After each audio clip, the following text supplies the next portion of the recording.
pledge allegiance to the flag of the United States of America and to the republic for which it stands, one nation, under God, indivisible, with liberty and justice for all. Mr. President, could I address the Yes, chamber? Ms. Bonanno.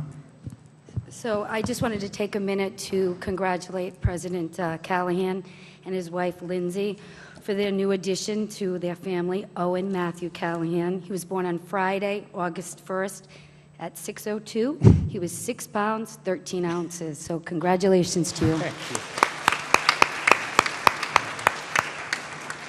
Thank you very much. Baby Owen and Lindsay are doing very well, so thank you.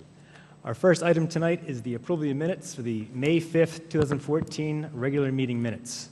I'll move that motion. Second. All in favor? Aye. Aye. Motion carries.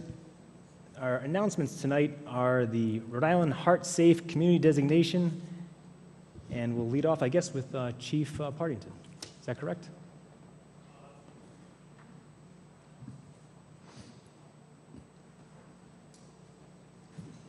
Yes, thank you. Tonight, I'd like to call up, we have representatives here from American Heart Association and Rhode Island Department of Health who would like to come up and present a distinction of recognition for the town. If you'd like to come up.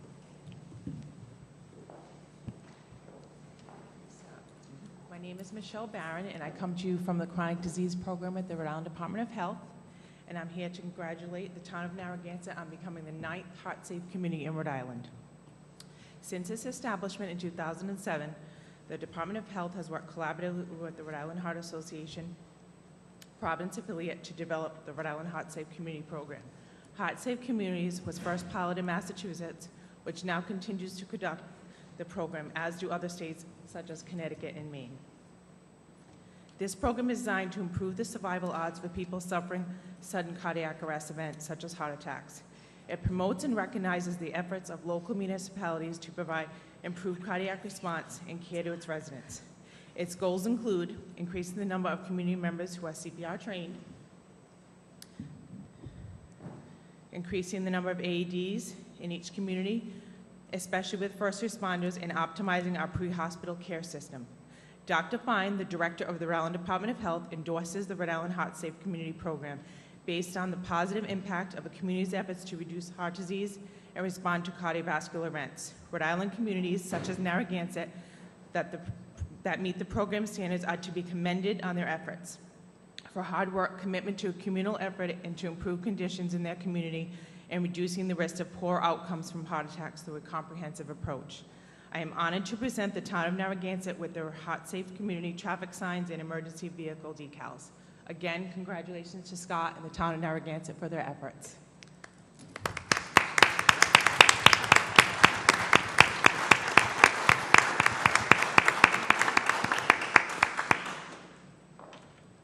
I believe they'd like to take a picture, so maybe I could invite the council president to come down, and the chief of police, Steve Wright, Parks and Rec, who was also instrumental in getting this distinction. Is not here? No. So.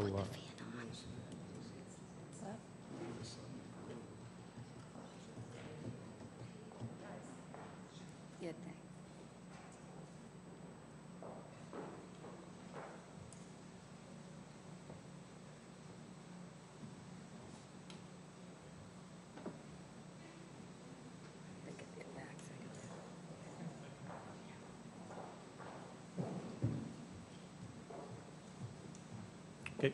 Thank you.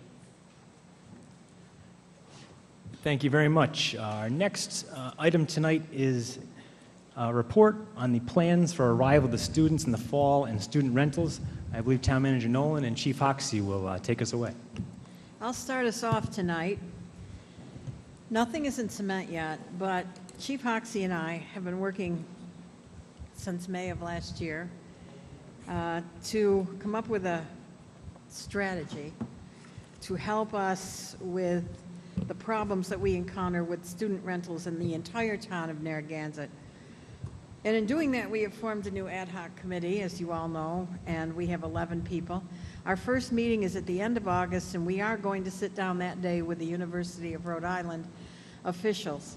And they're going to outline for the committee and the chief and I what their plans are for this fall in welcoming the students back and informing them of what changes we've made in our policies and procedures and increased law enforcement. I'm going to let the chief handle that when we get to his. He's going to follow me and follow up with our increased police enforcement this fall. But to begin with, we have a four-pronged strategy. One is increased police enforcement. 2 is strengthening our ordinances. 3 is URI involvement. And 4 is landlord and property managers' involvement. The first thing that we want to put on a future agenda, pretty soon now, is to increase the rental registration fee, which we all talked about at the time of our troubles last May, that we had the big upset in Eastward Look. And with that, why we want to increase it, we'd like to increase it from $50 to $85, is to bring on a 19-hour-a-week, part-time, minimum housing inspector. We have one that works 12 hours a week now. What we are looking for is an individual who will work nights and weekends, up to 19 hours a week. Also, we would like to add a police position to cover the community resources position. That's about $74,250, or roughly $75,000 a year. So the additional funding that we're needing is $93,250. But if we raise our rental registration fee, we will have raised well, right now at $50, we raise $140,000. So I don't have those figures. Laura, do you remember what the figure was that we would raise to 85? I know it will cover everything that we've suggested. When we put it on the agenda, you'll have more specific details. Our ordinances, this is the second prong of our strategy, and we're going to work with, the chief and I will work with our building inspector, Tony Santilli, and our current minimum housing inspector, Bob Breyer, and the new ad hoc committee will spend their time looking at our ordinances and sitting with our building officials, and we're hoping eventually to get to our solicitor with those and bring some to you that need to be strengthened or new ones that need to be created. Another very important role we have to play in this is the University of Rhode Island involvement in the problems that we have here. I've often heard it from the people that live in Eastward Look, that they made the university a dry, no alcohol campus, and they are not building any more dorms. So all of the activity and all of the partying it has been pushed down here in Narragansett. And I think it's time that we made the university, after our incident last year, realize that they have a real responsibility, a real social obligation to what is occurring in our town. It's something that we just simply cannot allow to happen in Narragansett. And we'll do just about everything we can to try to make sure it doesn't happen again. With that in mind, I started looking for people in the United States who were consultants on town-gown relationships. And what I found was this individual, Roger Kemp. This is his book, Town and Gown Relations, which I bought and read. And I've talked to him. And he's over in Middletown, Connecticut. He's been he's written, for 25 years, he's written articles on towns and cities throughout the United States and the universities or colleges within them and what is the interaction.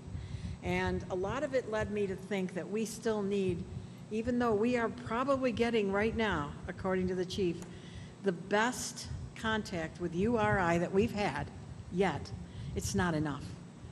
And we're just beginning to let this percolate and boil up. But I have talked to this man right here in Middletown, Connecticut, and asked him if he would come here and advise us and consult with us to advise the council, the ad hoc committee, the chief and I, as to how we can begin to get the University of Rhode Island officials to realize they have a real moral obligation here. Now, other cities and towns across the nation, as I've read in this book, have been able to get universities to pay for public safety, to pay for public safety vehicles, to pay for emergency ambulances, fire trucks. In some places, they've built an entire fire station. There are also pilot agreements. But we need to look at this more forcefully than we've ever looked at this. And I want this consultant to come and meet with us in the committee at first, then meet with you, and hopefully we'll be able to tackle the university and their involvement. The other prong of our strategy is landlord and property managers' involvement. What I hear from the property owners throughout this town is that they blame a lot of this on how the landlords manage, or the property managers that they hire manage the properties. In fact, they consider they don't manage them, is what I'm hearing from everybody. So we're working on how we are going to get the landlords and property owners to the table to sit down with us. We have one individual who has contacted the chief, who is an owner and a landlord, and he feels that he's been doing it right. It's in Eastwood Look, it's on Green Street, and that you know is an infamous street. And he says, I'll come, I'll talk to your committee, and I'll give you some ideas, and I'll tell you how I do it. And Dean and I have decided we're going to do that. We're going to ask him if he will come and talk to our ad hoc committee about what he does right. I know that the chief has thoughts on having his community resource officer work directly with the landlords and property owners. I know that URI has proposed that we have a fall event down near an Eastward Look that would include the food trucks. It would include the university officials and town officials to meet with the students on one of the first days of school and try to give out information on our rules and regulations and our police enforcement. So it's a little bit early. Nothing is in cement, but I'm serious about this. There hasn't been a rock that hasn't been unturned, and Dean and I have spent countless hours working not only with each other and his two captains, but also with South Kingstown Police and 2 or 3 University of Rhode Island officials who have come to meet 3 or 4 times so far. So I think we're working, we're beginning to put, ideas are beginning to get some focus. We're going to have a clearer path of what to do. I'm going to let the chief of police tell you about the increased police enforcement for this fall. As the manager said, we've met with URI numerous times since. At our last meeting, they outlined some of the events or ideas they have for this coming fall. They're going to have a pretty major plan of events on campus, in the quad, the Ryan Center.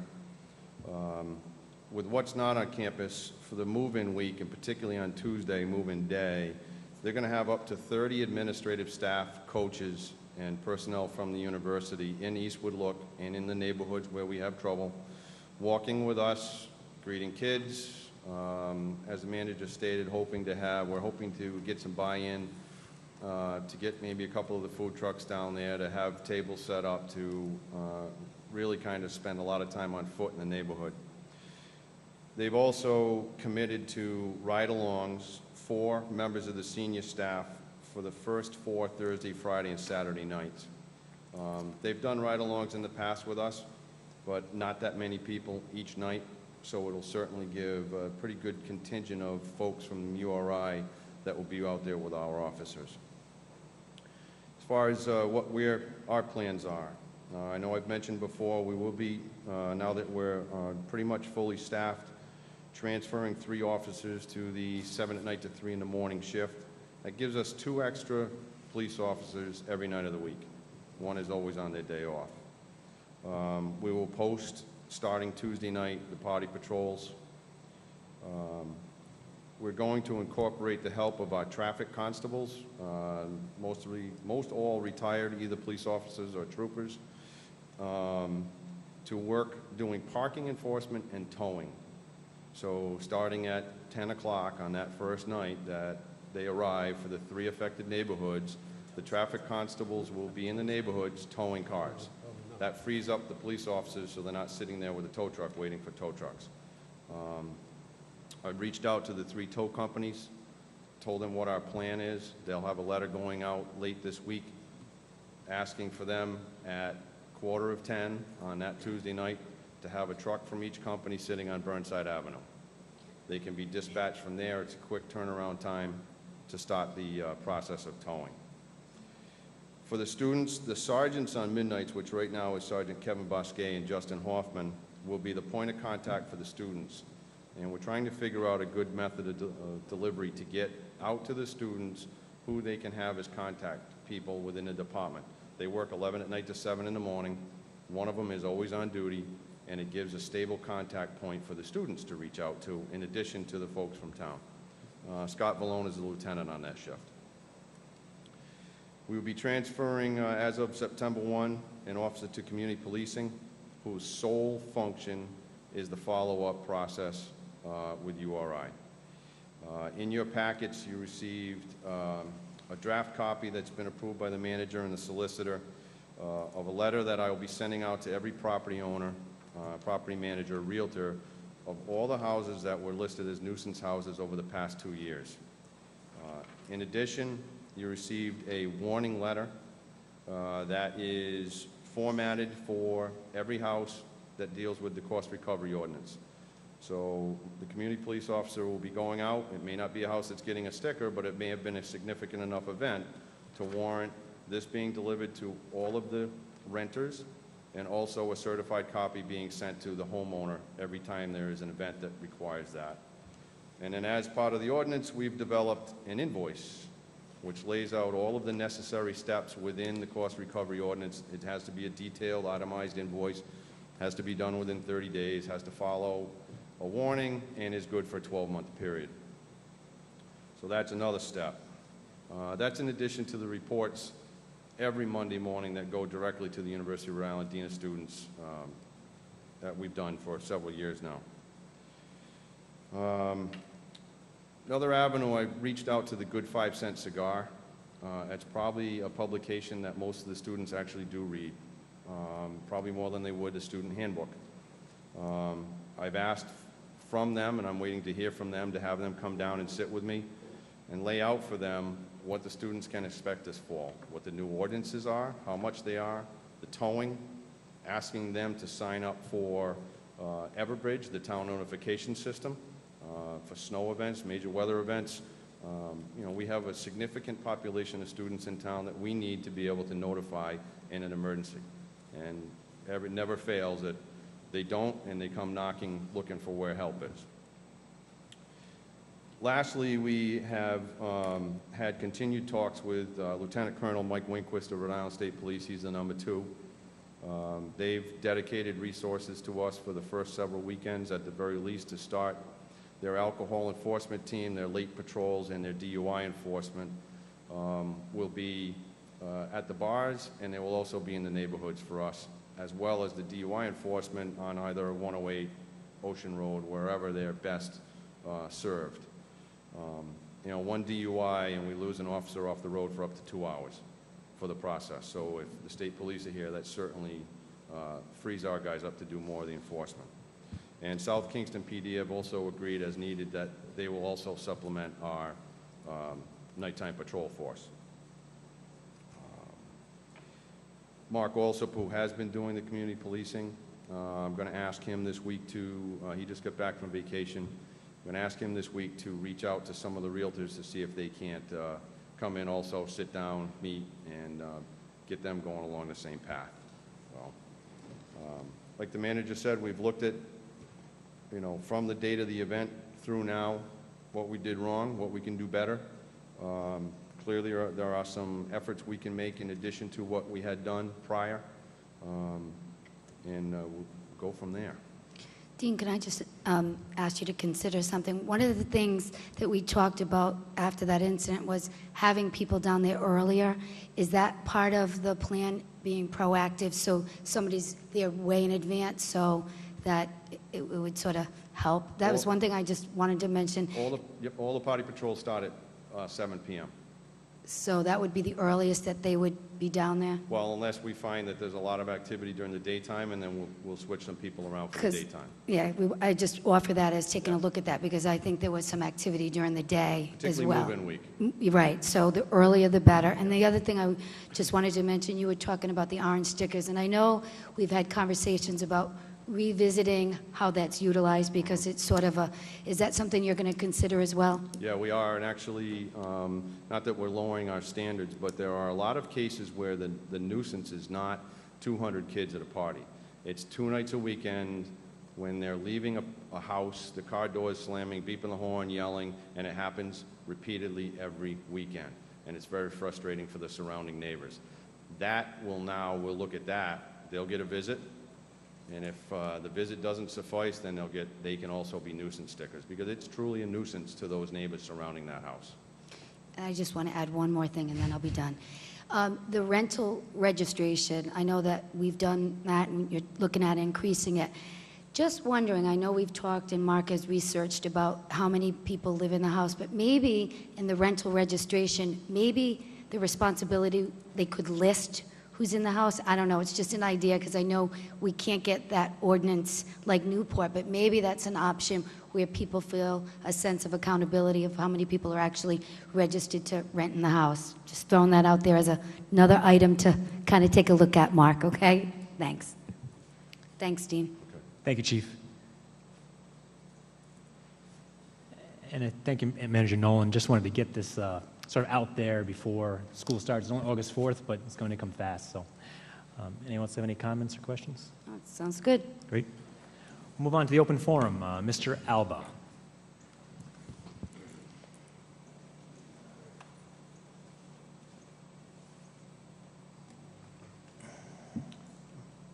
Al Alba, 24 Eagles Nest Terrace. I just want to make a comment about the Philharmonic orchestra we had. It was a great thing, and it brought in a lot of revenue, I imagine. And I was wondering if there's some way of knowing how much revenue we brought in. I'm sorry, what are you referring to? Philharmonic. Oh, Philharmonic. Oh. I can refer to our finance director, but I do not think that it's possible for us to know quite yet. Yeah, she agrees. We don't know yet how much profit. I imagine you mean profit, Mr. Alba? Right, exactly. We're going to have to weigh that against all of the expenses that we incurred that night, too. Because I know we in the past, we've had people collecting money as they go out onto the beach, and all that money was not being turned in. So we should have a way of having a receipt for the money that's being taken in. And maybe perhaps we could put that money towards a pier, which would be a good thing for year-round tourism on our beach. Another thing I want to bring up is the fact that Iggy's Doughboy stand is written up in the magazine here as one of the best places to go to. And this is a magazine that, and like the ad says, it's always summer at Iggy's. Now, also, they're going to have, they also give lots of money towards charities. And as far as Jerkins is concerned, when they have the meeting, I tell him, are you going to be here to support Iggy's? He says, I'm the landlord. Well, he shouldn't be able to testify. What do they call that? When a person is involved in it.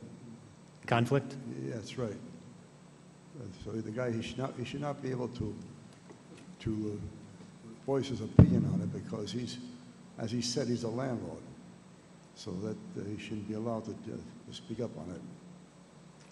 So that's coming up shortly for, like I say, Iggy's brings on plenty of dough for local charities. So they're always doing something for the towns and whatnot, and They do a lot of good. So it'd be a shame if somebody like Durkins can come around and try to squash it. And, I know he has lots of influence in town, but he shouldn't have that much influence so he can stop a good thing. Thank you. Thank you. Mr. Wojciechowski.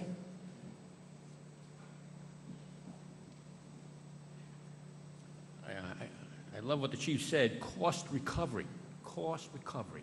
Those who violate the law end up to pay the bill, okay? Of course, rental registration is always an issue. The real problem is the first and second year, freshmen, sophomores. That's the problem. Those first 2 years, they don't know how to handle their alcohol. So anytime somebody rents their first 2 years, these students get drunk, eventually they flunk out. And I was there, I saw it. Half the class flunked out. Those that flunked out got drunk. First and second year, they got drunk, they flunked out, transferred or whatever. So the issue really is only the freshmen and sophomore.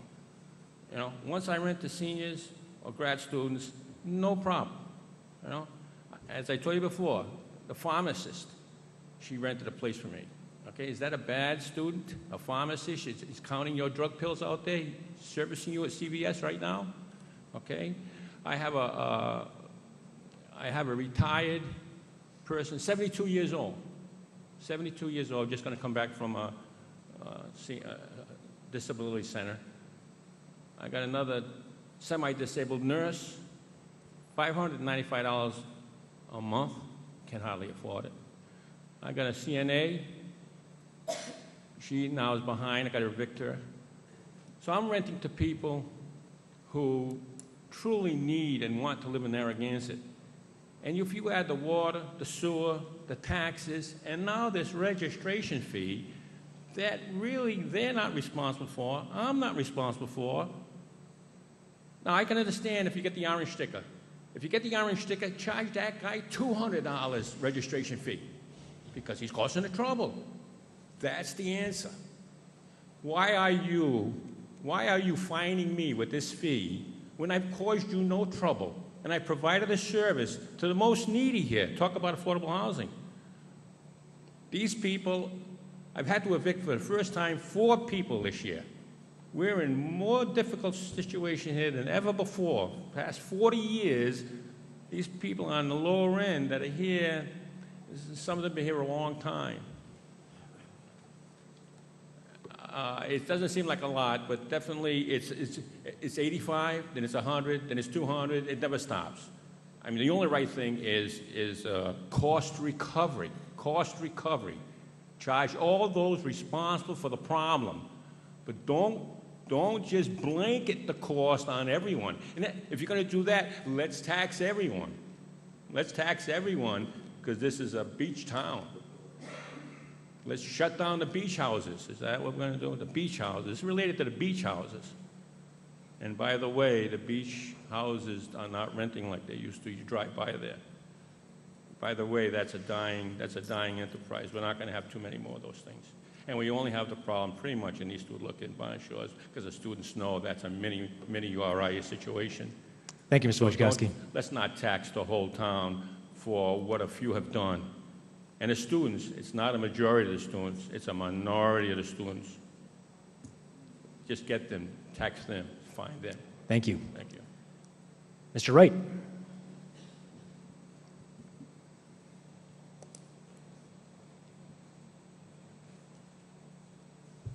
Ted Wright, 2 Garden Court, Narragansett.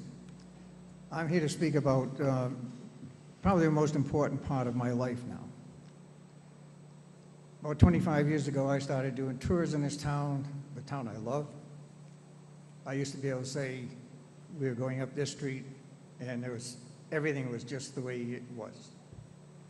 All of a sudden, a few years ago, we used to stop at St. Peter's Church, and now when I stop at St. Peter's Church, which is one of the most beautiful churches in New England, when the people come out and they get on the trolley, and I start off, I said, would you please look to the left? And they all do, and they kind of chuckle because there's really nothing spectacular there. But I don't like them looking at the house that's on the right-hand side. It doesn't belong on Central Street. We're now coming up to a point where Kintara Green, I have a great love of that whole area. I can remember when Earl's Court was called Shell Road. It was made out of pure white shells. When you came up there, that was the entrance to Kintara Green. When you got to Kintara Green, the two homes that sat there, the trees weren't there, but the homes were. And through the years, changes have been made. The house on the right-hand side, as you come up, you take a look at it, it's got new windows in it. The house that we're having a situation with, I won't say it's a problem, but a situation with, is on the left-hand side, identical. They took the plans and turned them upside down. So when you came up to the water tower, you looked at Kintara Green, no trees. It was just one beautiful green space in the middle, pavilion in the back where the people would go and have the breakfast, dinner, and supper. And the only building that's really left there that hasn't been changed is the one that we're having a situation with. I don't know if you people ever really took a look at that house. When you come up Earl's Court, as it's called today, and you take the left and you drive by, it's just a house that's sitting there.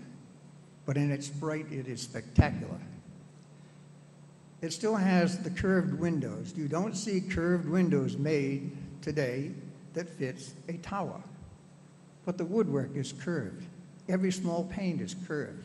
The big pane that's underneath it is curved. It's spectacular. I find out all these things. I'm getting to the point now when I give the tours all over town. I say the Emerson family, Whitehall Pharmaceutical, was on the left-hand side, one of the largest mansions at the time in New England, 8 chimneys. If you see a Whitehall Pharmaceutical company today, the picture on the back of it is Whitehall. We're losing all these things. People come to Narragansett for the reason of what Narragansett is, not what we should be making it, what it is today. Keep it the way it is. I don't know what you can do. I know how hard it is, where you're sitting, because I've been there and I've been through a few of these. But it's important that when people come into Narragansett, they come here for a reason. And damn it, they shouldn't try to change it right away quick. They should sit back and look at what they've bought. Look at what they're sitting on. It is spectacular. Thank you. Thank you.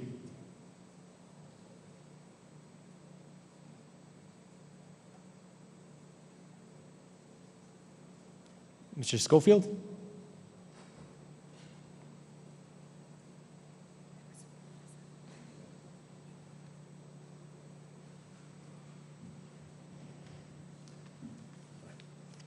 First of all, congratulations to the new father of the family. Thank you. I'm Harry Schofield, as most of you know, and live on, 9 Atlantic.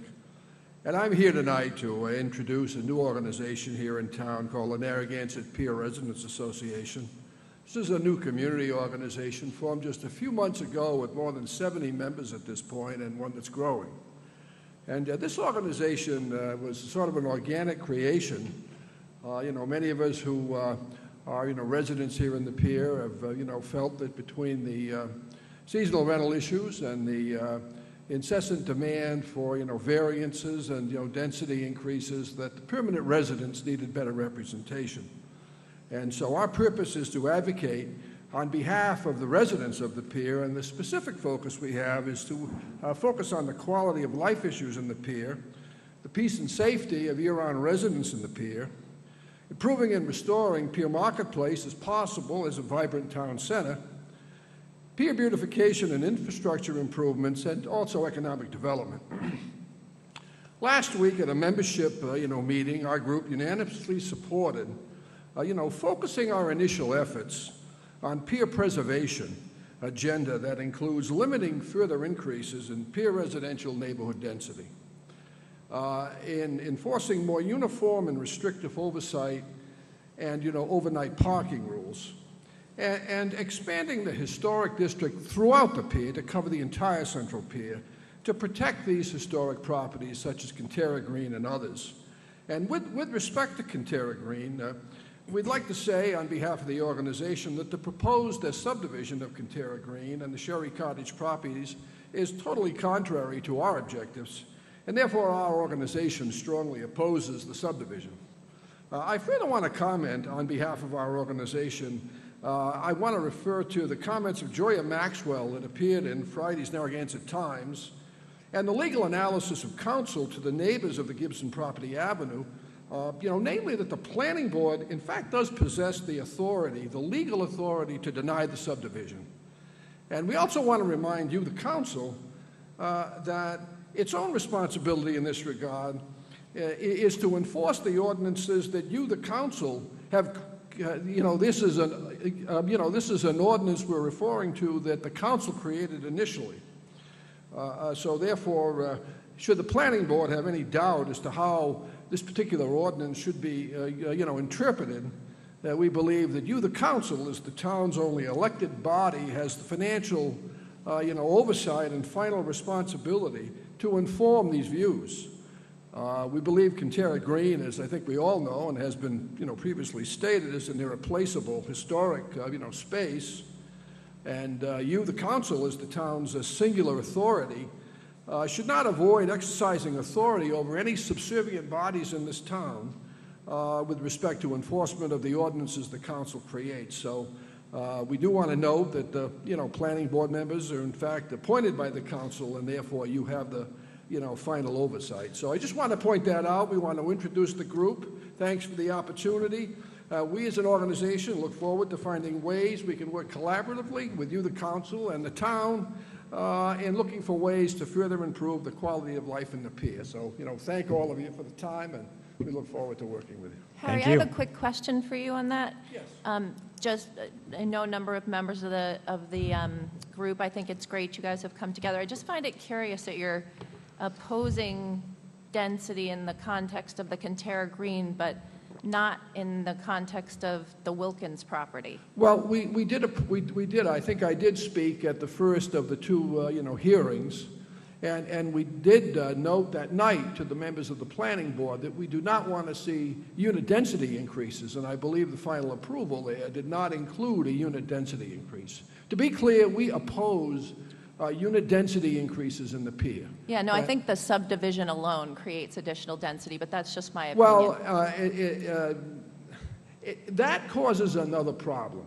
The fact that the owner of the house is willing to, take the house from its current two-family status back to a one-family status says that there is no net unit density increase. We do, however, believe, since you bring it up, that the planning board should, if it doesn't, and I believe some members of the planning board think it does, we believe the planning board should have the authority with those types of approvals to insist that what's built on a subdivision requiring a variance is at least in compliance with what's there. And not every property is a 100-year-old property, but whether it's a 50-year-old property or a 60-year-old property or a 30-year-old property, we believe you should enforce some reasonable compliance with the look of the neighborhood. So I agree with that. I hope that answers your question. No, it does. And I think actually the Cantera Green, I appreciate the historical significance completely. My understanding is that subdivision is intended solely to facilitate the construction of a garage. And in order to do that, he's required to put an apartment over it. So I think it's two separate things. So that, to me, means less density than the one on Narragansett Ave. But well, I made my point. It could work out that way. We appreciate the situation the council faces in these issues. We want you to exercise your full authority here. We're fully behind protecting Cantera Green and whatever else is left of the historic nature of the pier and Narragansett in general. So again, thank you all. Yeah. Thank you. Mr. Miller.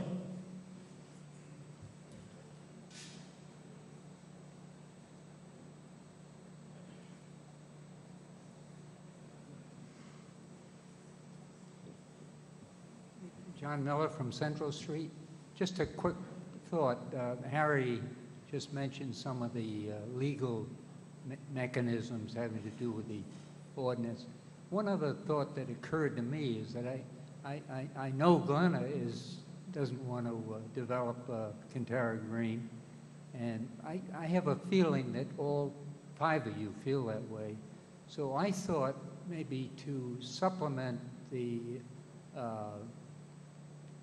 halting of that going on, you might pass a resolution, a very gentle resolution, respectful, and just point out to Mr. DiClemente that we're all more or less opposed to it, and I hope all of you are as well. John, I think you misunderstood. I think Mr. DiClemente should be able to do what he wishes with his property. But I think he should be able to put a garage on his property. The fact that he has to put an apartment over that is a function of how we administer zoning here. No, but what I was saying was keeping that as a green, undeveloped green, I think is most people in town, for the reasons that Teddy Wright spoke of, the historical significance. And that's the way I feel myself, and I hope you do. Thank you. Thank you very much. Yes, sir.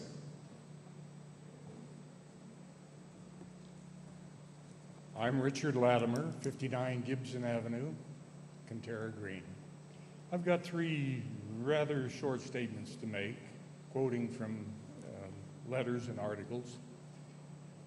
The first is a letter to the town planning board by the Narragansett Historic Preservation Commission, and that's dated July the 9th.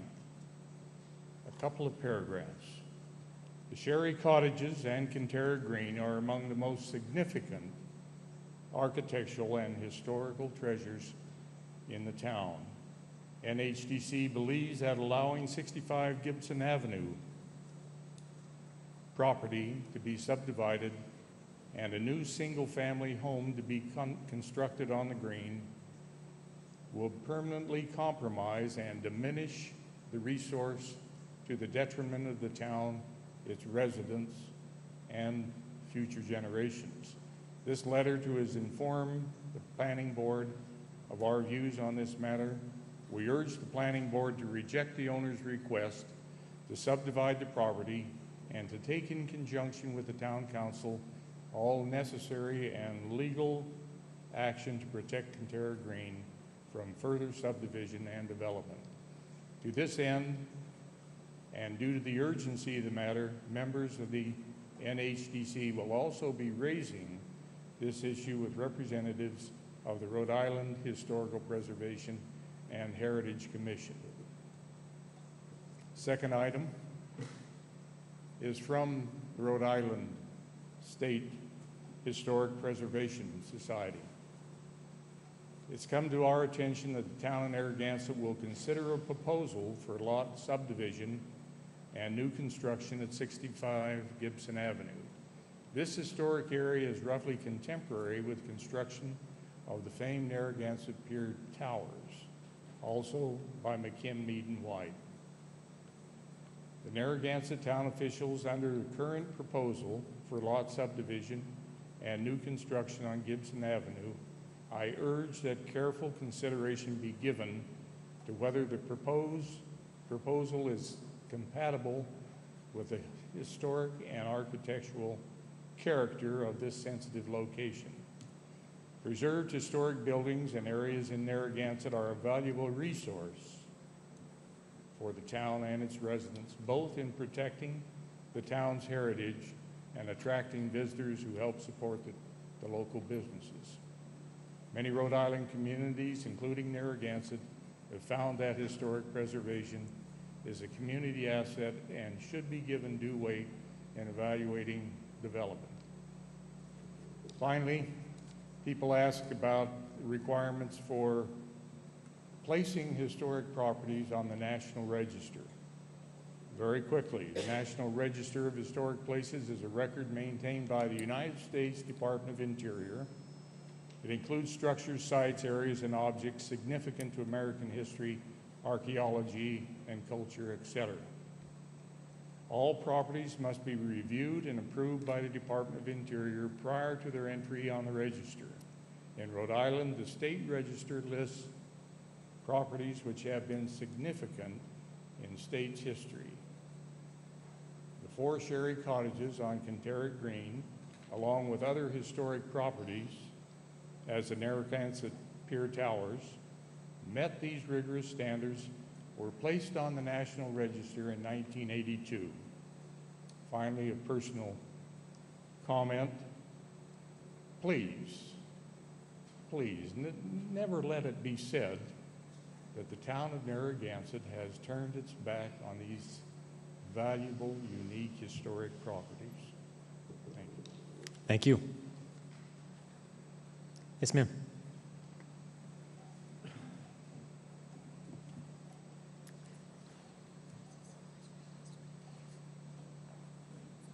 Yeah. Moira Hensa, 51 Gibson Avenue. I'm also here to talk about Kintara Green. And I live in one of the Sherry cottages right next door to Mr. DiClemente's. Until now, those of us who live in the Sherry cottages have thought of ourselves as caretakers of this architectural heritage. We also have an understanding that the whole is greater than the sum of its parts. Part of the charm of the setting is that there are 4 houses, not just one. They're arranged in a symmetrical design. When painting or re-roofing or re-siding, we've chosen to match the other houses rather than follow our own personal inclinations. When garages have been built, they've stayed at the perimeter of the property or been closely connected to the existing structure. And by the way, Mr. DiClemente already has a garage on Woodward Avenue. We've kept much of Kintara Green open lawn. Mr. DiClemente proposes to drop a large 2014 structure into the middle of a neighborhood otherwise very similar to what existed in 1888. Building his garage would damage the integrity of the neighborhood and thereby affect the value, aesthetic, historical, and financial of his neighbors' properties. We hope that the Planning Board on August 19th will deny Mr. DiClemente's application for a subdivision of his property due to the harm it will do to Narragansett's architectural heritage. And I also wanted to note that we have a statement of intent here from 3 of the 4 property owners on Kintara Green, stating our intent to place a conservation or preservation easement on our individually owned properties on Kintara Green on the condition that David DiClemente do the same. The purpose of such an easement is to preserve the historic character of Kintara Green and prevent further development. The easements would be granted to 1 or more nonprofit organizations such as Preserve Rhode Island, and the holders of the easements would enforce the restrictions placed on the properties. Thank you. Thank you. Ms. Rogers. Oh, sorry. Ms. Are you coming up? And then Ms. Rogers.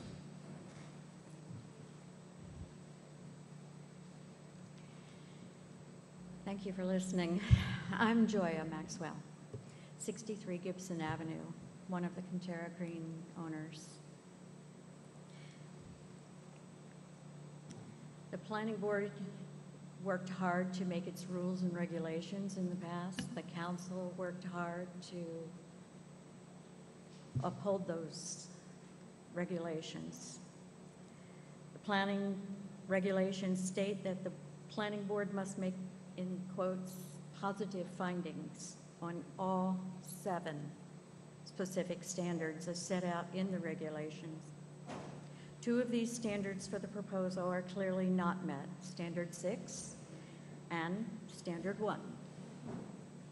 Standard 6 states that, in quotes, each subdivision shall provide for the preservation of natural, historical, or cultural features that contribute to the heritage and attractiveness of the community.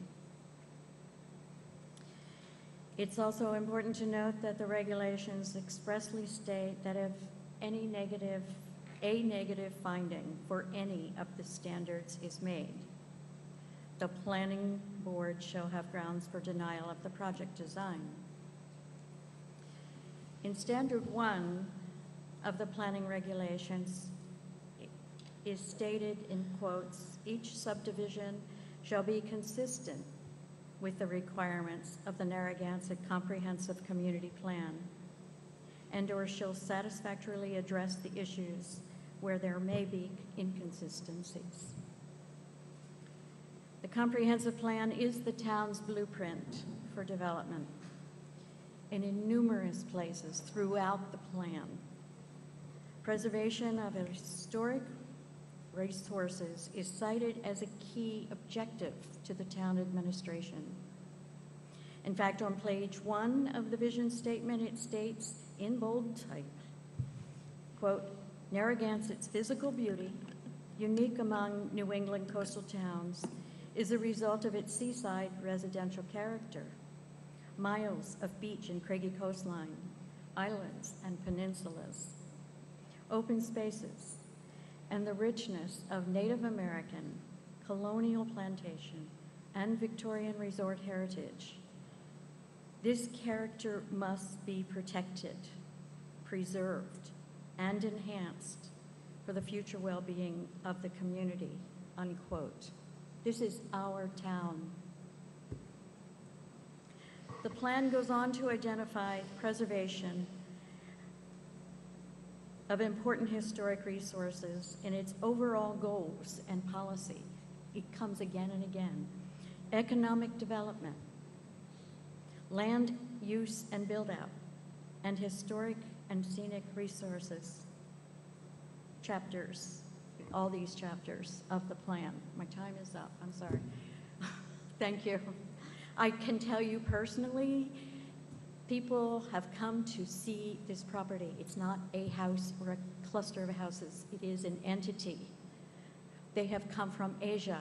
They have come from Scotland, the UK, not just Canada and the United States, Germany and France to see this property. McKim, Mead, and White, they're heavy hitters in our history. Whether it's Newport, Narragansett, our state capital. These are heavy hitters. This is our treasure. This is our legacy. Thank you. Thank you. Ms. Rogers.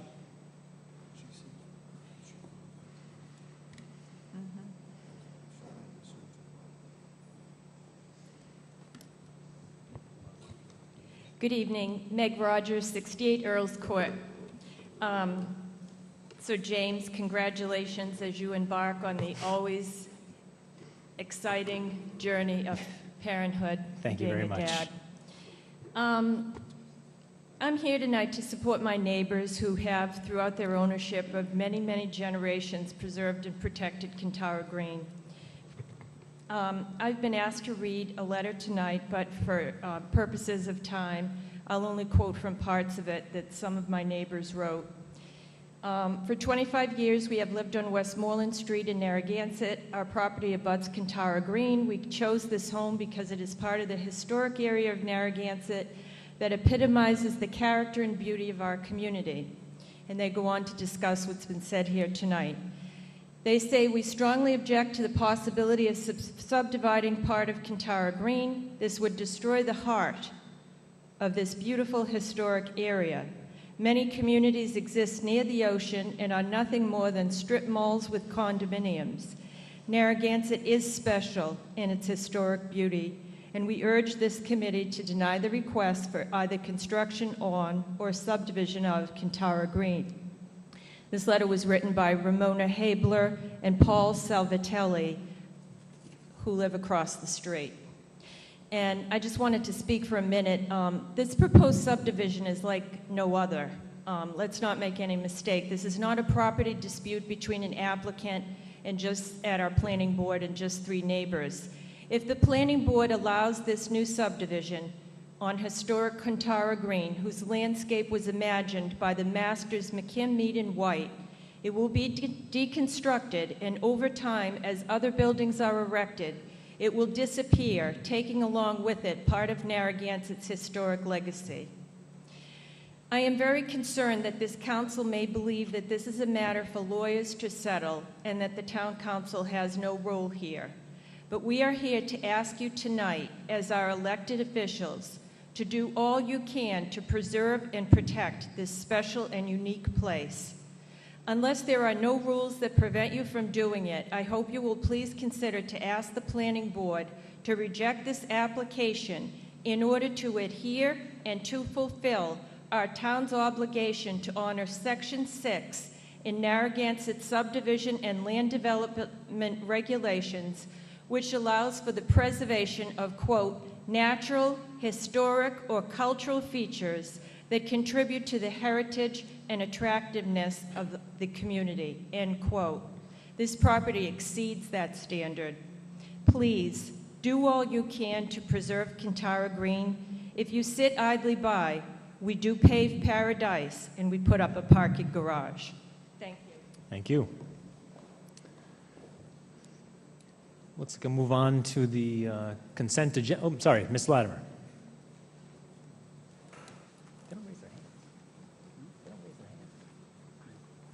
I'm Sally Latimer, 59 Gibson Avenue, and I have a few letters from, well, the letter I'd like to read to you, it's addressed to you, from Lila Delman Real Estate. It said, preserving historic landmarks in our community should be a priority to the town of Narragansett.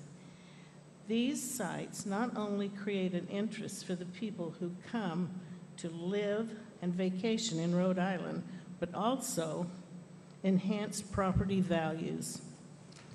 These historic landmarks represent the intentions and lives of those who built, lived, or worked in them.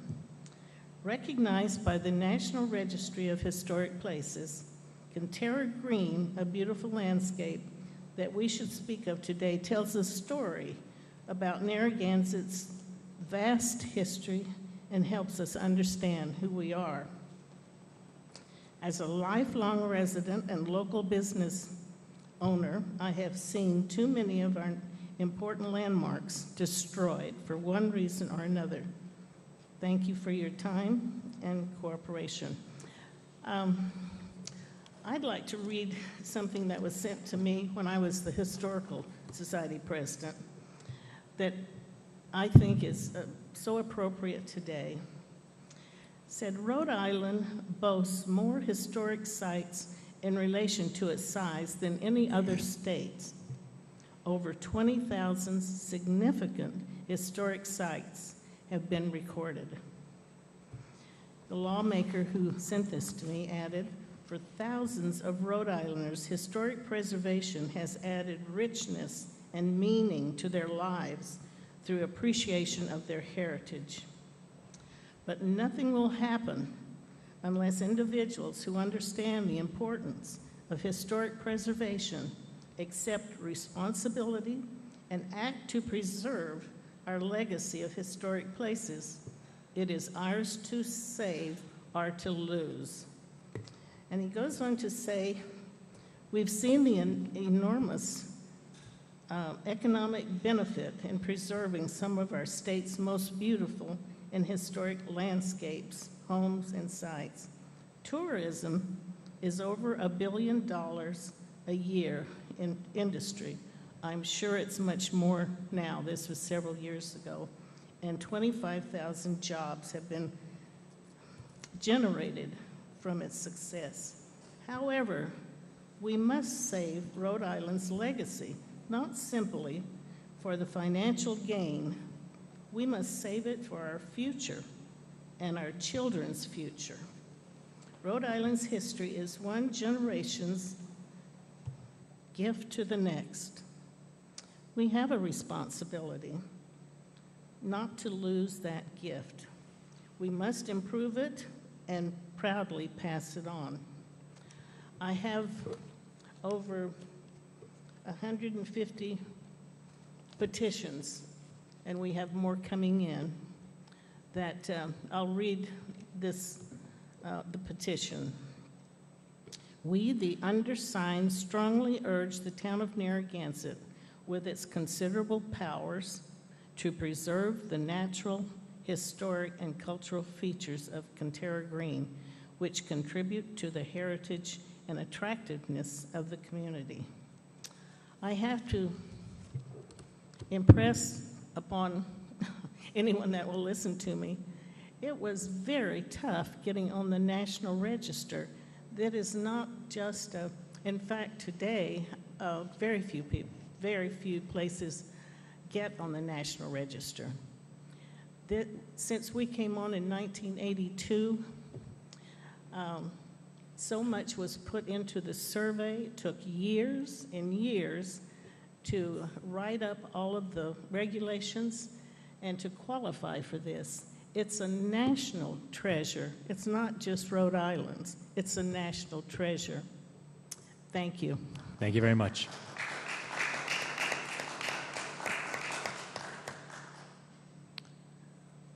With that, we'll move on to the consent agenda. Anyone have any items they'd like to remove? I'd like to make a motion to approve the consent agenda. I'll move that motion. Second. All in favor? Aye. Number 12, old business. A motion to adopt a resolution imposing parking restrictions and regulations for the Scarborough Hills area and the town of Narragansett in accordance with the Code of Ordinances. I'll move that motion. Second. Any discussion? All in favor? Aye. Motion carries 5-0.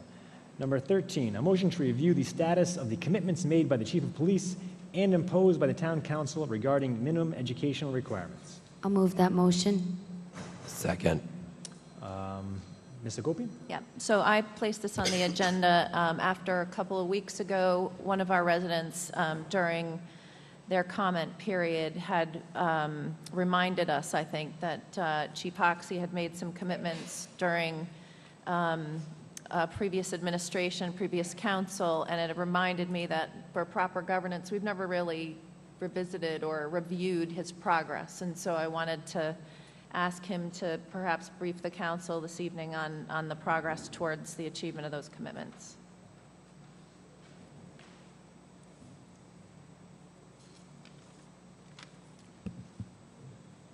Thank you.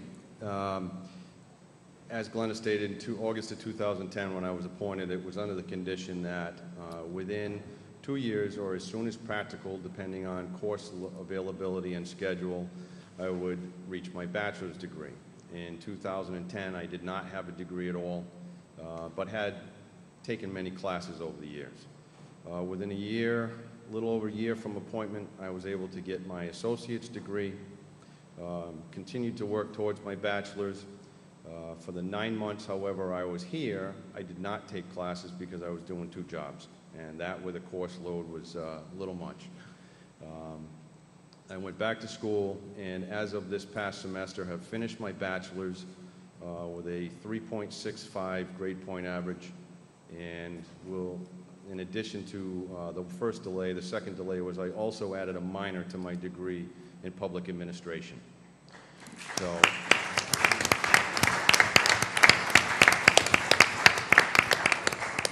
Because of my GPA, the testing requirement for the master's program has been waived, and I will start my first master's class for my public administration master's degree in about 2 weeks. So, congratulations. That's where I am. So. I think that is, again, obviously an achievement for anybody, but doing the 2 jobs and then the 1 job and continuing to, demonstrate the commitment is very noble, and I'm very proud of you. Thank you.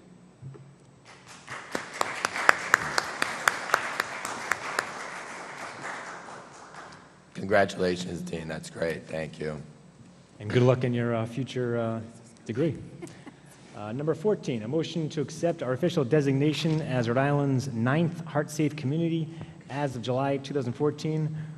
Rhode Island Heart-Safe Community designation will be effective for 3 years, expiring in July 2017.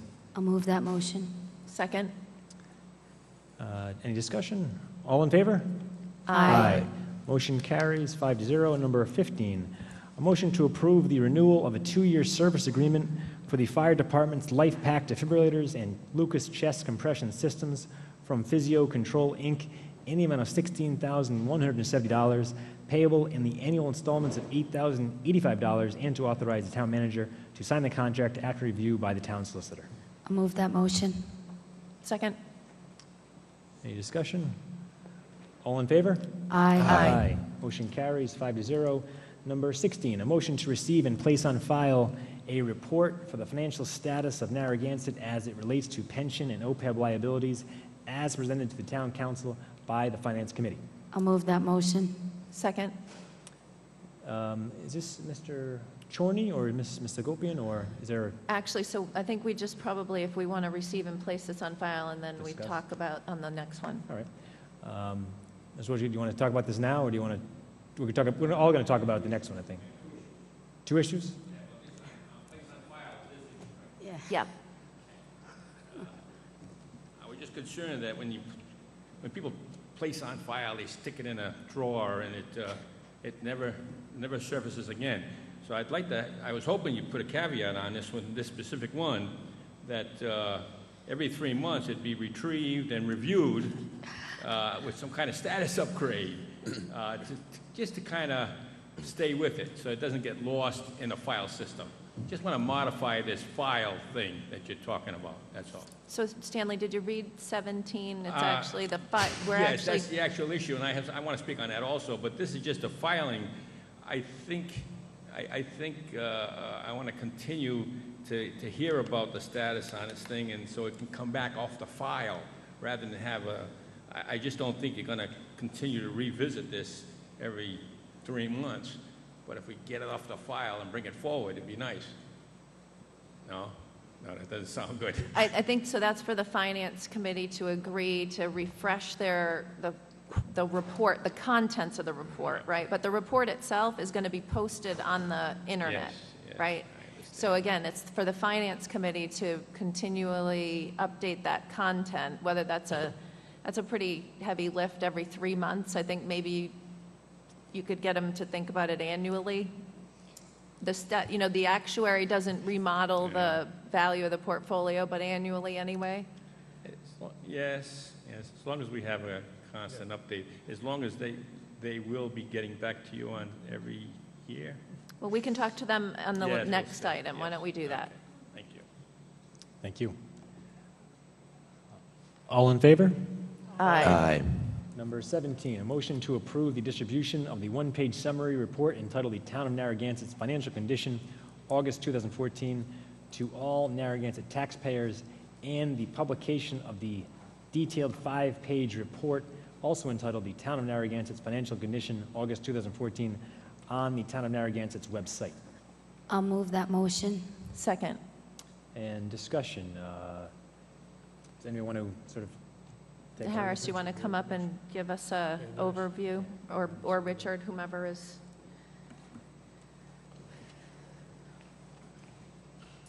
Harris Chorney. First of all, James, let me extend my congratulations. Thank you very much. Your way. No, the report, there are 2 things, obviously, that we're talking about here, 2 documents. One is a full report on the Finance Committee's view of the financial condition, the state of the financial condition of the town of Narragansett, with a focus on the unfunded liabilities for post-retirement benefits, which would include the pension and the, if you will, the other post-employment benefits. And with that, including that unfunded amount, really be viewed as a debt obligation of the town. So when you add that to the bonded debt that the town has, it's obviously a very significant number, and a number that we think the town council should consider when it, for example, goes out and considers other bond debt offerings or considers changes in benefit plans. So that's the focus of the report. The one-page summary, if you will, the letter to the taxpayers. We know this gets some press, that has gotten press over the last several years. It's really not clear to us, or maybe it is, that it just, the town residents, because of the complexity of the issues, don't really understand, for the most part, what we're dealing with in terms of an unfunded liability, and more importantly, the potential impact on property taxes and potential impact on services. So we wanted to put together this one-page summary for residents, and what we're hoping is that the town council would approve that letter, that one-page summary, if you will, gets distributed to the town's taxpayers, and that the report itself is put up on the town's website for everybody to look at.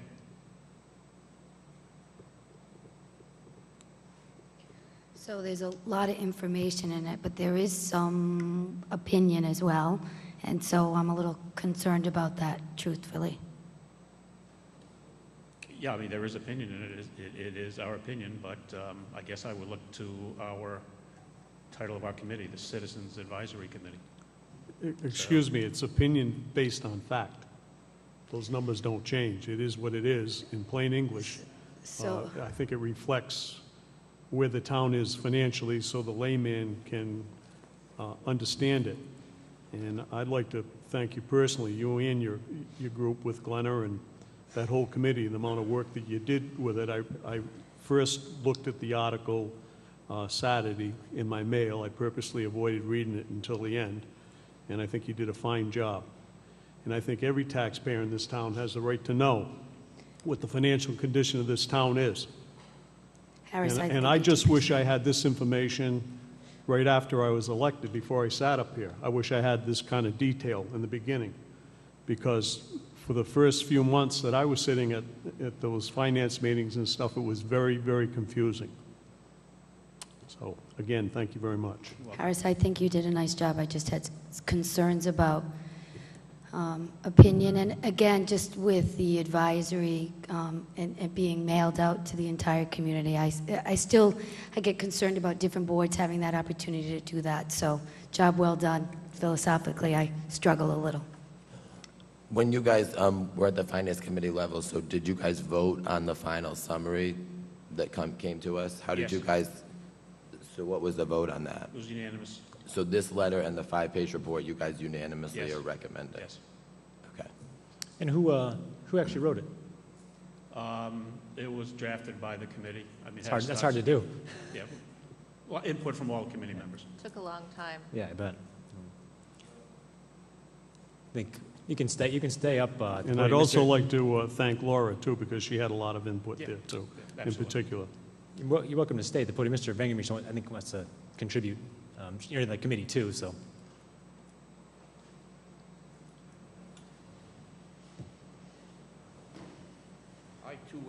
I too would like to thank Laura for her help, and I'd also like to thank Glenna for her interest. And it's really a shame that this may not continue on the new council, but that's something that I think is important. But this particular letter is an important communication on, and also an education on, a very changed accounting and financial standards on what is long-term debt. The world, the government world now is adopting what the private sector did many, many years ago.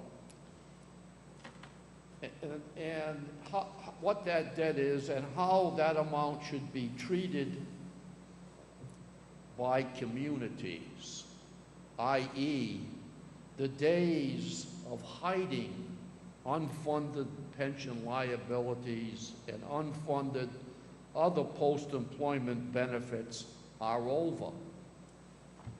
This means that when we go out to bond issue, we will be competing not only with municipalities in Rhode Island, but municipalities throughout the country.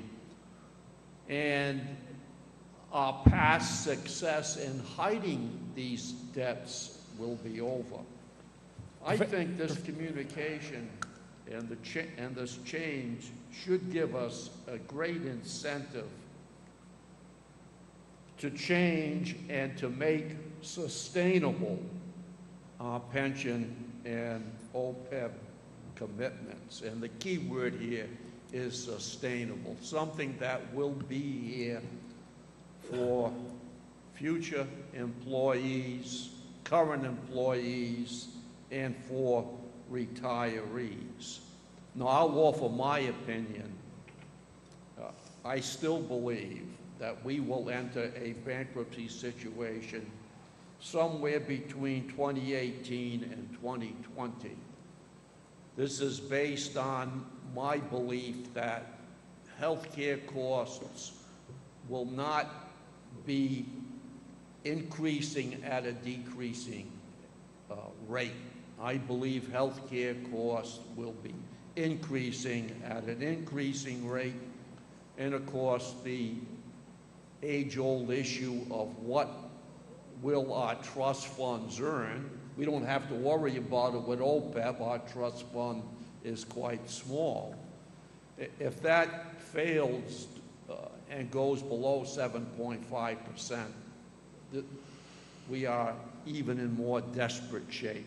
Professor, might I ask you a question about, and Mr. Chorney too, the OPEB benefits as a debt. I can see obviously why it's could be considered that way, but traditionally it hasn't been, right? By towns, by municipalities. In the private, okay. I'm just asking, like, just saying, like. In the private sector, I would think it was 20 to 25 years ago that OPEB was forced on the books. When this happened, many private sector companies just ended OPEB. If that had been forced on us by the Government Accounting Standards Board, which strangely, by the way, the Government Accounting Standards Board, which is our body here, and the Financial Accounting Standards Board are both under the umbrella of the Financial Accounting Foundation. It has just taken GASB and extended length of time to apply the standards of the private sector to the public sector. And do other towns? Why is that? Why is that? I don't understand why that. Why has that been the way? I mean, you say we're hiding it. I mean, I don't think you're referring to us hiding it. I mean, you're referring to the whole. Like every municipality. No, this is not. Well, of course, we are part of the general accounting treatment in municipalities and in state government that we have. Well, let's be honest about it. It was hidden. I cannot understand why GASB allowed this so long, but. So I can't answer that question why, but in my view, it was hiding, much as the private sector. The minute the private sector was forced to account for OPEB under FASB something, which I once knew, it's been a long time, the companies immediately stopped OPEB. And I think if we had that same governing rule in GASB 20 years ago, we wouldn't have done it either.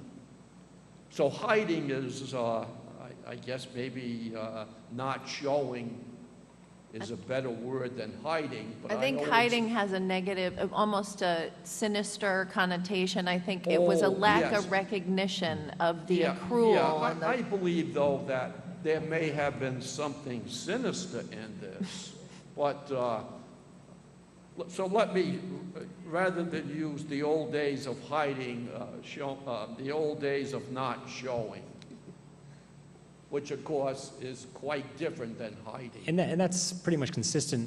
Every town that has OPEB liabilities, it doesn't really count them as debts, I don't think. So 2 years from now, there's a proposal right now with GASB that OPEB will be recognized as debt. Right, but right now, for years it hasn't been. Correct. It never has been. Absolutely. I'm not saying it's right or wrong either way, but. Absolutely right. Here's my leader. I think what's important to remember is the accounting is important, but the real issue here is the funding.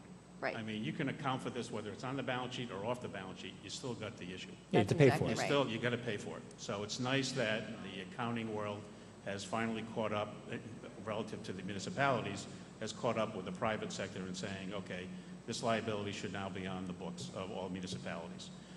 Whether it was driven by bankruptcies that have happened that we've all read about, over the last couple of years, because those bankruptcies, in large part, I think if you look back, were driven by the unsustainable costs of the pension and OPEBs.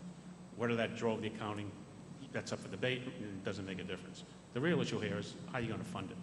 And are you funding something that is unsustainable in the end, whether it's on the balance sheet or off the balance sheet? And just an additional point, when we looked at this, I guess, late last year, our first thought was that this was something with OPEB and pensions, but specifically OPEB, that we could catch up by raising taxes a great deal. And we met with the state officials, and we were told, no, the state would not approve anything above 4%. So this is what when I talk about being forced into bankruptcy, I'm assuming here that this cap on taxes remains in the state law. And this puts us in a difficult situation, i.e. we can't raise prices.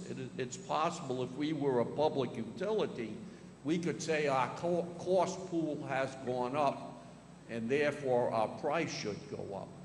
We're in a situation that we cannot go beyond 4% increases. That means if we have a problem that is very serious and drifting into bankruptcy, under the current state law, we can't adjust.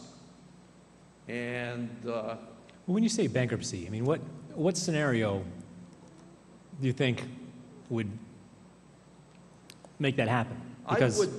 Because I think based on the things that the consultants put together and your committee, I mean, obviously the taxes have to raise, and I think taxes, and nobody wants taxes to raise that much, but I think for years this thing didn't really get funded because we were giving away too much in terms of the contracts, and we weren't raising taxes, and maybe this report was better off 10 years ago or 12 years ago than today, but maybe it's happening now. That's a good thing. I mean, the hard fact of life is that Narragansett, as far as OPEB goes, is, I would say, the worst in the state, only because the communities that were worse than us have made substantial changes in OPEB.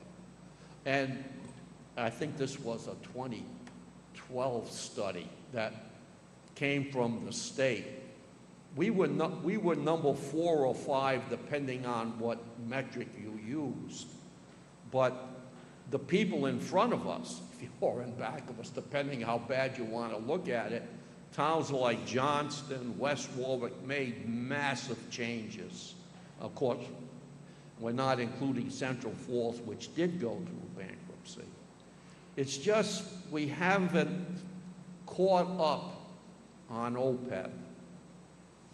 And I do believe that the problem will come down to health care costs. We have promised too much to too many for too long a lifespan.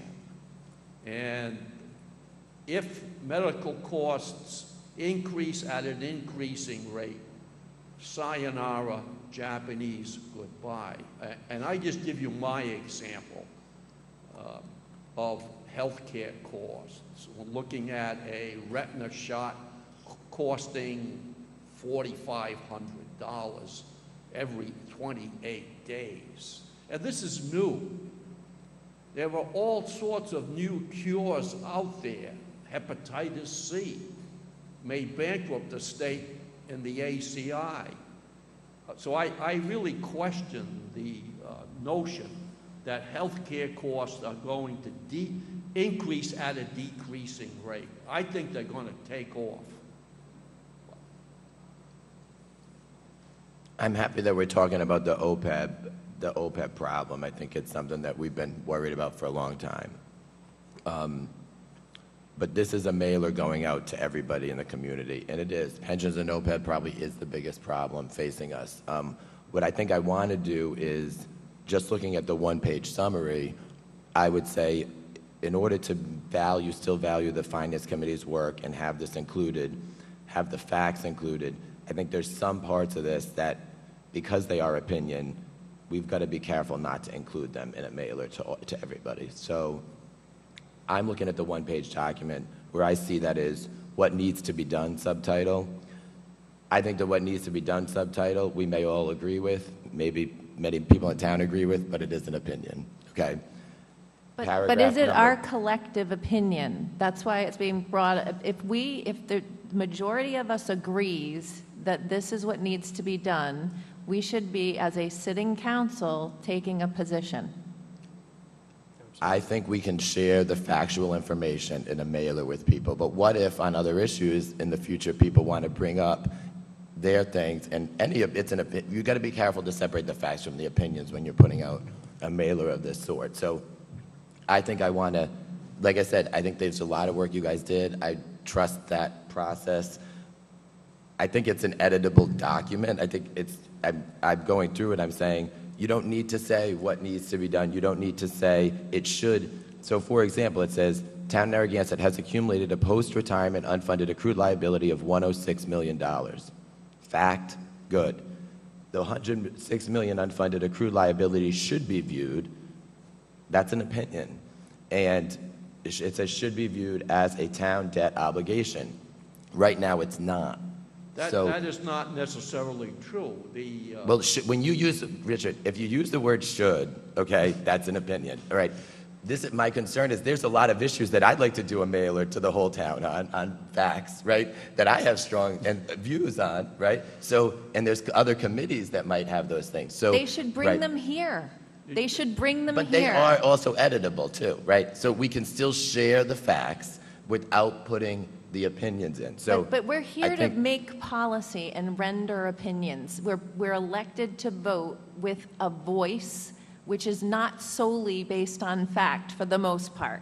We have opinions. I agree with that, and most things we tend to agree, but I think here, if we're going to put a mailer out... Are you afraid you're going to scare people? No, I'm Exactly. afraid. That's I'm not exactly afraid what of you- anything. That's exactly what it is. You're afraid of that. So I'm just going to have a conversation. What are we afraid of by rendering opinions? Because if we send out a mailer that includes opinions, right, we could say, it could be the most benign opinion in the world. We all, God is good, right?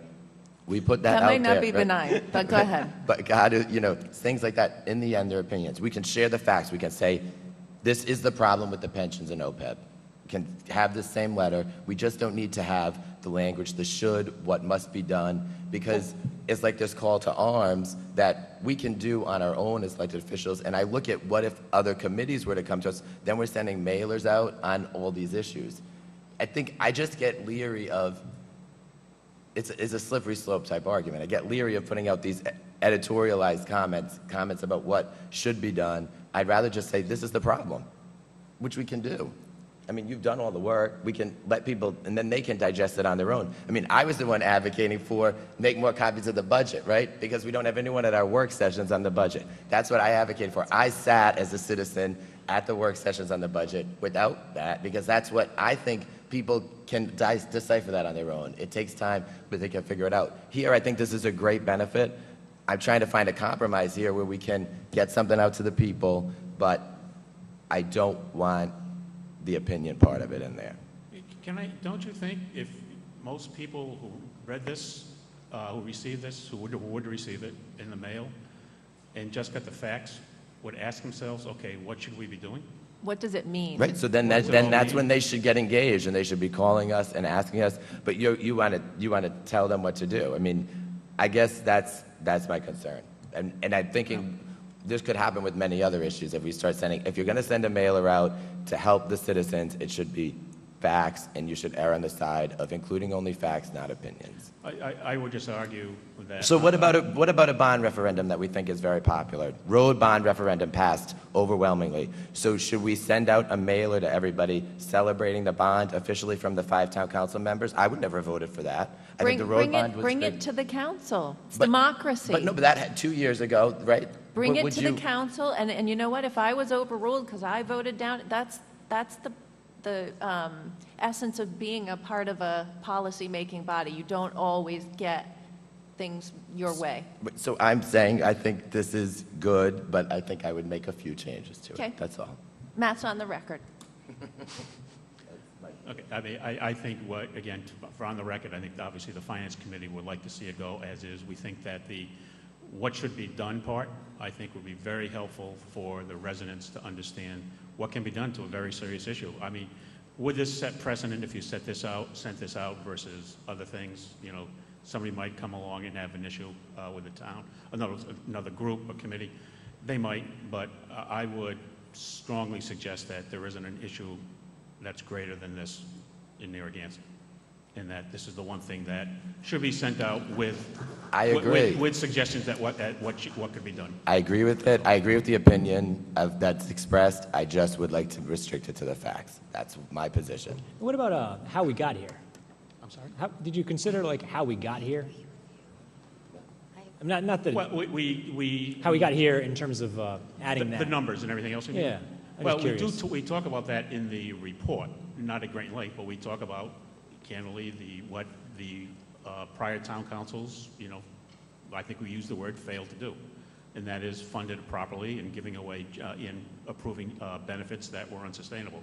So that's in the report. That is not in the one page. No, the idea of the one page is just that, was to keep it one page so that at least people would read it. We didn't want to, we originally started out by saying, okay, we're going to send out, we're going to recommend to the town council that a 5-page report be sent to the residents. And we just said, it was at the suggestion of someone, that people aren't going to read 5 pages if it's received in the mail. So we tried getting it all on one page, which is difficult to do. You can get it down with small print, obviously. That helps. I'm cutting a paragraph for you. Yeah. So you know what? But we think you that's can a be real- bigger. but I For will tell older you- residents will be able to read it. It will be beautiful. We'd rather you cut a different paragraph out and keep that paragraph in. So there's no desire to shrink it down and stick totally to the facts instead of the shoulda, woulda, or could? Well, and I get the Finance Committee is, we think they're all facts, because we think the fact, in order to get something to help address the issue, the fact is you need to do this, this, and this, and what's in there now. So in our view, they're all facts. Your point about whether this is that the OPEB or the post-retirement benefits should be considered debt, you can say that we're saying that's our opinion, but you might as well get used to it, because it will be debt in about another year or so. And that's not going to be our opinion. That's going to be that's where the accounting rule is.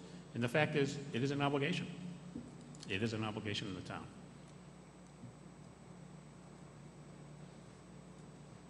I think Stanley's out Mr. there Wojciechowski waving. wants to join in.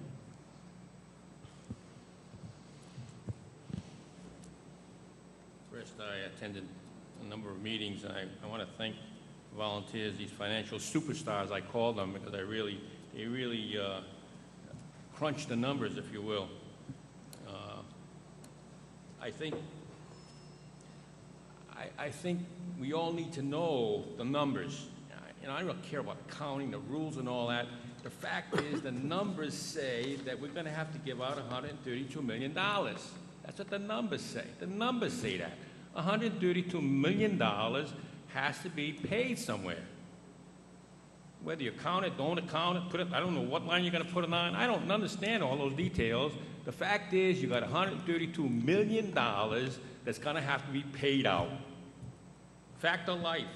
And everybody has to know that. That's why I love the letter, because that stands out to me right there. Of all the letter, $132 million, and that's without adding any other borrowing you decide to do. They calculated it, they ground the numbers. I have to trust them. They're really good. If you don't trust them, we got to fire them. Find out what's wrong with them, fire them. But right now, I trust what they did. I trust the numbers crunchers. These experts with their numbers crunching come up with $132 million. And it's well above the debt limit policy. Simple facts. It's too high. Can't afford any more debt. We're in debt. It's irresponsible for us to go on and add more debt, spend more money. You know, in the old days, I was a victim of that too. Borrow money. Borrow the money. I bought houses that way. Borrow the money. They let me borrow it, I'll borrow it. I'll borrow $2 million. I don't care. Let them repo it. I don't care. Go bankrupt. I don't care. I didn't have anything to start with. So you just borrow to death. Now, that might have worked a few years back. Doesn't work today. doesn't work today. Today, in fact, I think the new generation now is thinking about not borrowing. I listened to a radio station, and there's some fella on there that's trying to preach to all the youngsters not to borrow, pay off your mortgages. It's on the radio already. And I think you're finding that out. The new generation is, they're overloaded with the student debt or whatever. They don't want to borrow. So this whole idea of borrowing is not good. It's not good. And I don't know, if nothing else, it causes you some mental strain, have to pay it back. You know, get a little blip in your job, and all of a sudden, you have to relocate. You have to get the heck out of town, because you can't afford to live here because you borrowed too much. And I'm afraid politicians of past, not you people, because I want to commend you.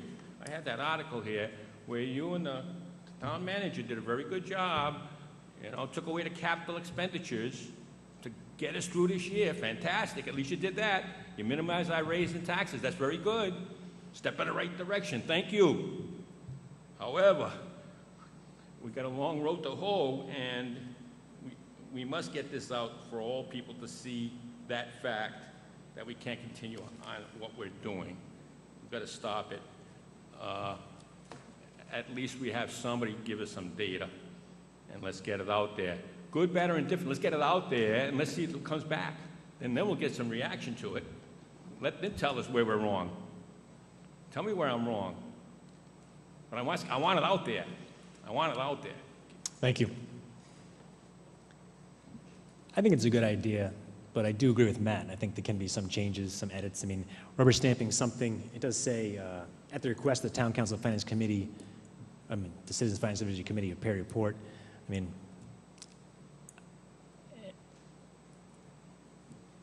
it is something that has a lot of merit, no question about it, but I do agree with Matt. I can move to amend the motion. This is a first, Mr. President. This has never been done before. Right. And this is stuff that we've been talking about since I can remember 10 years ago, listen to Richard speak about the unfunded liability when it was $10 million, 10 or maybe 12 years ago, I'm not sure.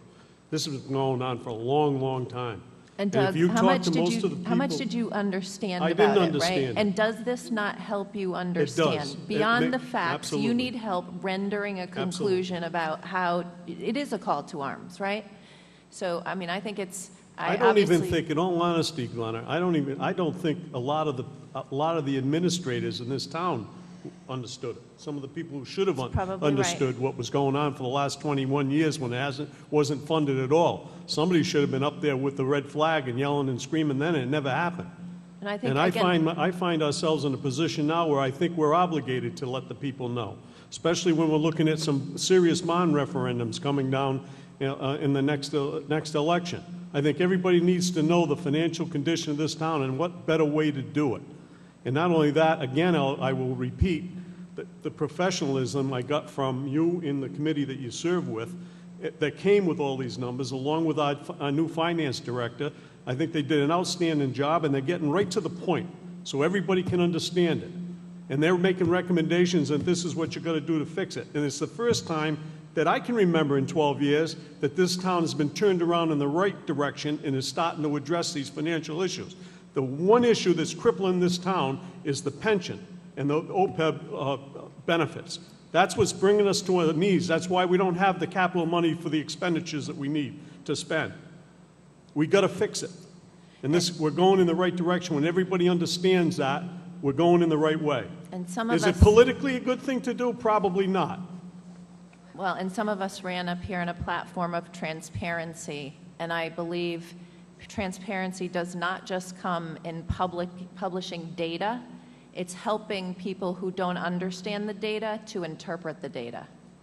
And so that's true transparency. There has to be some conclusions drawn, whether you call them opinions, advice of professionals who are qualified experts who we've asked to spend their time rendering conclusions. We either believe the conclusions and are prepared to actually declare them, or we don't take a position.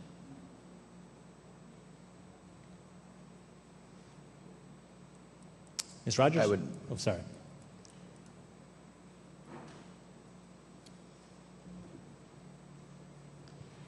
I want to thank Harris for all his hard work. I sat in many pension briefings that Treasurer Raimondo gave, and she always gave the facts, and it was always coupled with her opinion on how to solve the problem based on the best information that she could gain from the facts before her. And, you know, many people said that was her opinion. Well, her opinion was based on the fact, and I think that's what you've done.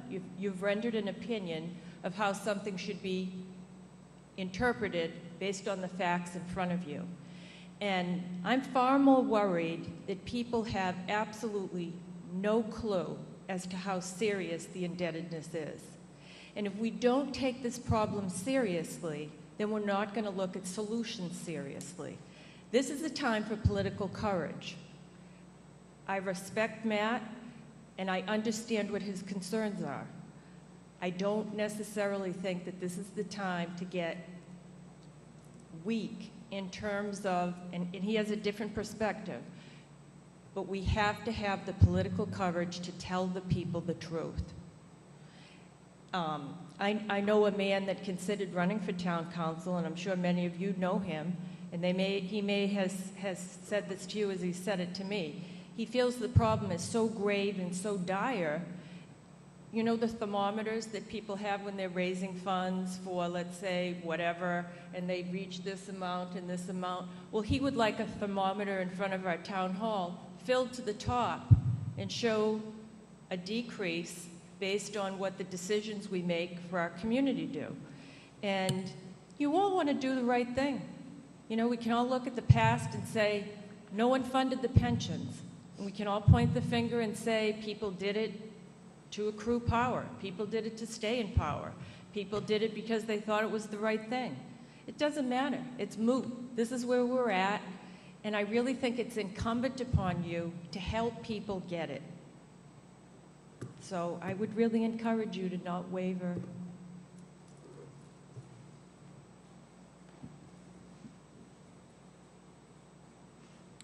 Any further discussion?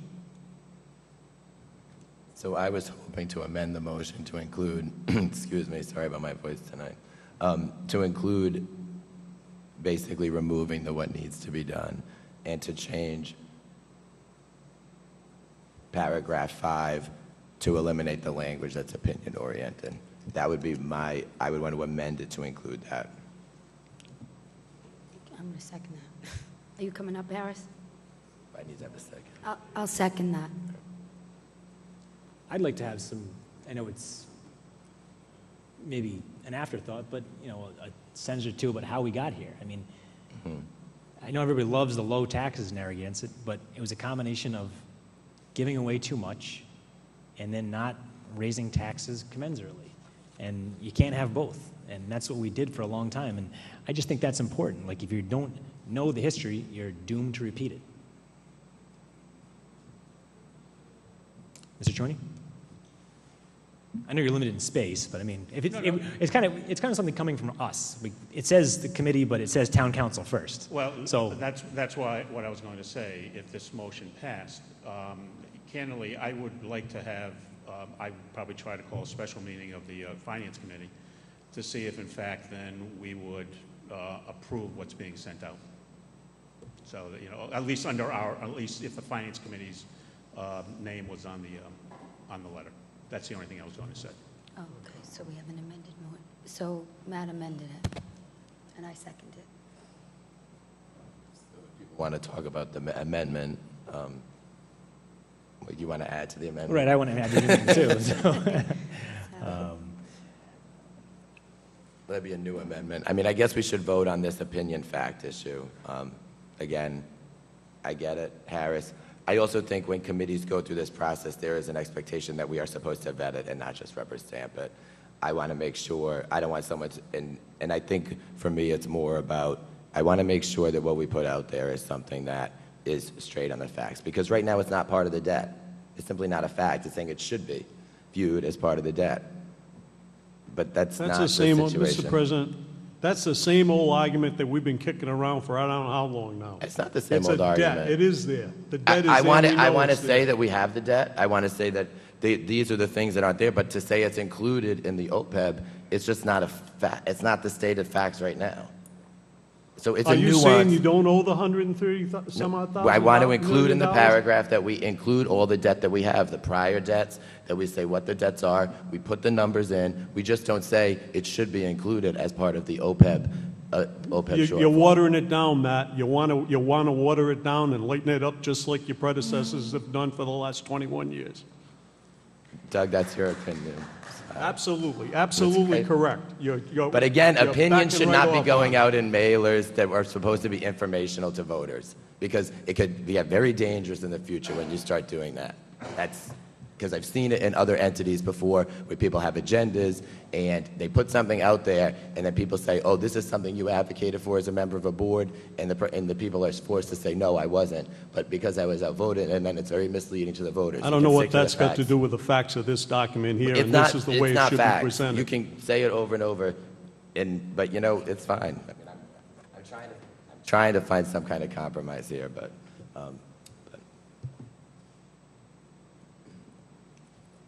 So at this point, the amendment to the motion has been seconded. We can vote on that and then see how it goes and go from there. So, all in favor? Aye. Aye. Aye. All opposed? Nay. Nay. And is there any other questions or issues on this? So then I guess we'd have to refer it back if the Finance Committee wants it to, they would have to approve the new document with those instructions. So we'll make that motion. And I'll second that. All in favor?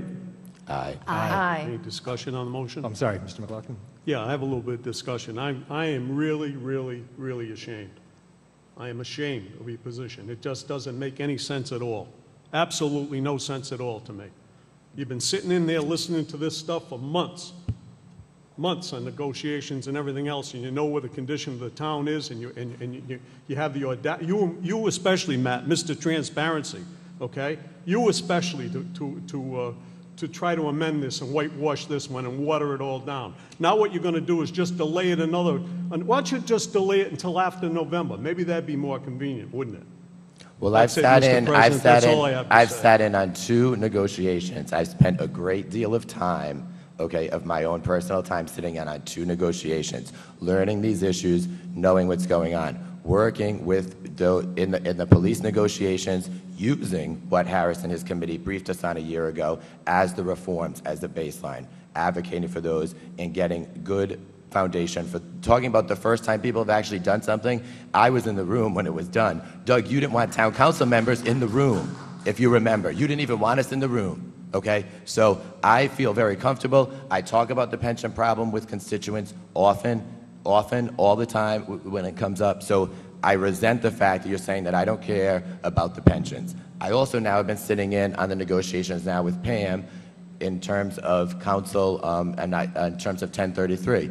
And we are working there on laying groundwork for some reforms in the OPEB area, which we really didn't get as much in the police. The only OPEB was really, I would say, Medicare after 65 not covered by the town with the police. I spent a lot of time and energy on the issue, all right? I don't grandstand about it. I haven't stood here and said I've been at all these meetings, taking time out of it, but I'm glad to do it for the taxpayers, and I think I've advocated effectively to make significant changes for the town that the council, and James did it too. James was at the fire negotiations. He spent time sitting in on those negotiations. This is hard work, okay? It's easy to grandstand. All I'm saying is tweak a document. I want the facts out there. I don't want to take the paragraph out. I just want it to be factual. That's all I'm asking for. I don't think it's a crazy request. That's all I'm saying. So I resent that little tirade and your temper tantrums that we always get. I guess I lost mine a little bit. I'm not feeling great, but we get a lot of temper tantrums from you. I think people are getting tired of the temper tantrums from you, and that's where I stand on it. I apologize for losing my cool right now. Thank you. The current motion is to refer back to the Finance Committee. All in favor? Aye. Aye. Any opposed? No. That settles number 17, I believe.